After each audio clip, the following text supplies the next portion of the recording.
आजकल गर्मियों का मौसम चल रहा है और गर्मियों के मौसम के अंदर जो आपका हीट है, जो धूप है, उसका टेम्परेचर जो है, उसका तापमान है, बहुत ही ज़्यादा बढ़ जाता है। जब टेम्परेचर बाहर का बहुत ज़्यादा बढ़ जाता है तो व्यक्तियों के अंदर बहुत ही प्रकार की समस्या आने लगती है।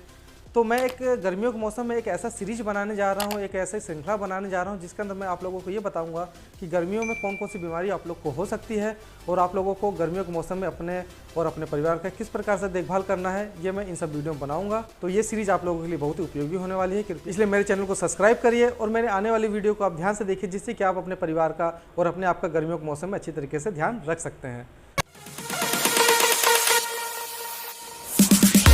हेलो नमस्कार, मैं आशीष आप लोगों को स्वागत करता हूं आपके अपने YouTube चैनल हेल्थ इफ्लक्स में। जैसे कि आप लोग जानते हैं कि चैनल एक स्वास्थ्य संबंधित चैनल है। इसके अंदर आपको स्वास्थ्य संबंधी सारी जानकारी दी जाती है, जैसे कि आपको कौन सी बीमारियों में किस प्रकार की मेडिसिन खानी है, उसके इफेक्ट क्या है, साइड इफेक्ट क्या है, उसके यूजेज क्या है और आपको कौन सी बीमारियों में किस प्रकार का इन्वेस्टिगेशन करानी है, कौन सी जाँचें करानी है, इन सब के बारे में इस चैनल के माध्यम से आप लोगों को बताया जाता है। तो ये श्रृंखला के अंदर जो मेरा सबसे पहला जो टॉपिक है वो है लू लगना, जिसे हम वैज्ञानिक भाषा में हीट स्ट्रोक कहते हैं। हमारे जो बॉडी का टेम्परेचर है वो 37 डिग्री सेंटीग्रेड होता है। हमारे शरीर के अंदर थर्मो रेगुलेटरी सिस्टम होता है, जिसके अंदर क्या होता है कि चाहे कोई भी समय मौसम हो, गर्मी का हो, बरसात का हो, धूप का मौसम है, बॉडी अपने आप को टेम्परेचर उसका जो है मेंटेन रखता है। लेकिन कभी कभी क्या होता है कि जो थर्मो रेगुलेटरी सिस्टम वो ख़राब हो लगता है, क्योंकि हमारे शरीर के बाहर का जो तापमान है वो बहुत ही ज़्यादा बढ़ जाता है, जिसके कारण हमारे शरीर को लू लग सकती है। तो जो लू लगती है वो 3 टाइप से लगती है। सबसे पहला होता है हीट क्रैम्प्स। अगर आपका बॉडी टेम्परेचर बढ़ गया है तो आपका हीट क्रैम्प्स आ सकता है, जिसके अंदर क्या हो सकता है कि आपकी जो मांसपेशियाँ है, जो मसल्स है, उसके अंदर खिंचाव आ सकता है। और जो दूसरा है उसका अंदर होता है हीट एग्जॉशन। इसके अंदर क्या होता है कि व्यक्ति के अंदर बहुत ही ज़्यादा पसीना आने लगता है, उसका मुँह सूखने लगता है, उसको चक्कर आएगा, उसको हेडेक होगा, इन सब के लक्षण दिखाई देते हैं।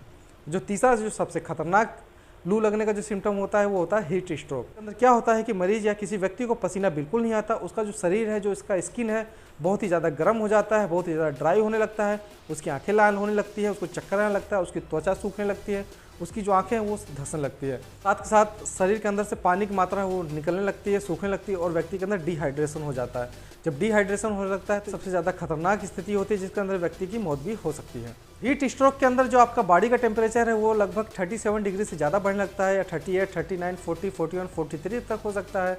हीट स्ट्रोक और जो लू लगने का जो लक्षण है उसको मैं आप लोगों को बता देता हूँ। क्या होता है कि मरीज का जो स्किन है वो बहुत ज़्यादा ड्राई हो जाता है, बहुत ज़्यादा गर्म हो जाता है, उसका जो शरीर है वो बहुत तेज़ी से जलने लगता है, उसकी त्वचा सूख जाती है, उसकी आँख लाल हो जाती है और उसको बहुत ज़्यादा प्यास लगती है, उसका सर दर्द करने लगता है, बार बार उल्टी आने का मन करता है। और कभी कभी तो ऐसी कंडीशन आ जाती है कि व्यक्ति का जो मेंटल कंडीशन वो बिगड़ जाता है, जिसके अंदर क्या होता है कि उसको कुछ सोचने समझने की क्षमता नहीं रह जाती है, उसको बेहोशी आने लगती है। तो दोस्तों, जब इन सब टाइप का अगर आप लोगों को लक्षण दिखाई देता है तो आपको समझ जाना चाहिए कि आपको लू लग गई है, आपको हीट स्ट्रोक हो गया।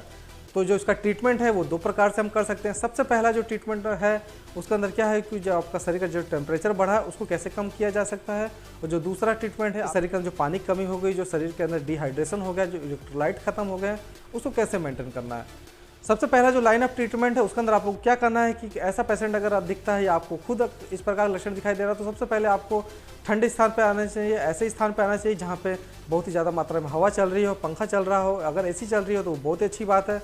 फिर आप लोगों को क्या करना चाहिए, जो एक आइस पैक होता है, जो आइस का बैग होता है, उसको लेके उसके अंदर आइस भर के उसके अंदर आपको मरीज के ऊपर पूरे बॉडी के अंदर उसको रब करना है, जिसके कारण क्या होगा कि उसका जो टेम्परेचर है वो धीरे धीरे नॉर्मल होने लगता है। अगर आपके पास आइस बैग नहीं है तो आपके पास अगर ठंडा पानी है तो ठंडे पानी के अंदर तौलियों को भिगो लीजिए, उस तौलियों को पेशेंट के अंदर, व्यक्ति के अंदर, पूरी बॉडी के अंदर भी उसको रब करना है, जिसके कारण भी उसका टेम्परेचर जो है धीरे धीरे कम होने लगता है। ये तब तक करना है जब आपको लग जाए कि उसका जो शरीर का टेम्परेचर है, जो उसकी त्वचा जो गर्म हो चुकी है वो अगर ठंडी होने लगे, तब तक आपको इस प्रकार से उनका ट्रीटमेंट करना है। और जो सेकंड लाइन ऑफ ट्रीटमेंट है उसके अंदर आपको क्या करना है कि उस व्यक्ति या पेशेंट अगर बोलने लायक है, चलने लायक है या कुछ खा पी सकता है तो उसको बहुत ही ज़्यादा मात्रा में पानी पिलाना है। लिक्विड के अंदर आप नारियल पानी दे सकते हैं, छाछ दे सकते हैं, नींबू पानी दे सकते हैं, कई फलों का रस होता है उसको दे सकते हैं आप मौसमी का जूस दे सकते हैं, आप संतरे का जूस दे सकते हैं। और ORS आता है, ORS का पैकेट आपको 1 लीटर पानी में मिला लेना है और उसको अच्छी तरीके से पेशेंट को पिलाना है। अगर ये सब भी आपके पास चीज़ें ना हो तो सिंपल सा नमक पानी का घोल बनाइए, उसका पेशेंट को पिला लीजिए। ये तब तक पिलाना है जब तक कि उसका शरीर का टेम्परेचर वो सही से बोलने लगे, उसकी जो स्किन है वो अगर ठंडी होने लगे, तब तक आपको पिलाना है। और सबसे अच्छा उसका जो लक्षण है, अगर उसका यूरिन का जो आउटपुट है अगर वो बहुत ही तेज़ी से होने लगे तो आपको समझ जाना चाहिए कि व्यक्ति के अंदर जो इलेक्ट्रोलाइट हो था, जो डिहाइड्रेशन था, उसकी कमी आसानी से पूरी हो चुकी है।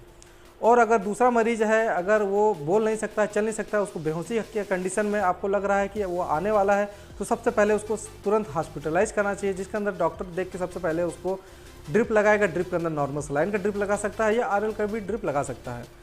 तो दोस्तों ये सब जो लक्षण थे इसको आप लोगों को बहुत ही जल्दी पड़ा है। और साथ साथ मैं आप लोगों को ये बता दूं कि बॉडी का जो टेम्परेचर बहुत ज़्यादा बढ़ा है तो आपको बुखार की कोई दवाइयाँ नहीं लेनी है, आपको पैरासीटामोल की दवाई नहीं लेनी है।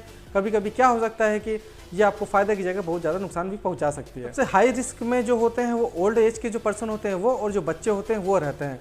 तो अगर वो कभी भी घर से बाहर निकलते हैं तो मेरी उनसे सलाह है कि फुल बांह की पूरे कपड़े पहने के निकले, और अगर ज़रूरी हो तभी धूप में निकले। अगर आप धूप में निकल रहे हैं तो बराबर मात्रा में समय समय पर आप पानी पीते रहिए, जूसेस पीते रहिए। इन सब का आप उपयोग करके आप लू लगने से बच सकते हैं। तो दोस्तों ये जो वीडियो था ये आप लोगों के लिए बहुत ही लाभदायक होने वाला है, क्योंकि इस वीडियो के माध्यम से अगर आप समझ गए कि आपको लू से कैसे बचना है तो आप अपना और अपनी फैमिली का ध्यान अच्छी तरीके से रख सकते हैं। इस श्रृंखला का जो दूसरा वीडियो है वो बहुत ही जल्दी मैं आप लोगों के सामने लेके आऊँगा। तब तक के लिए जियो हेल्दी, रहो हेल्दी। मिलते हैं अगले वीडियो में, तब तक के लिए जय हिंद।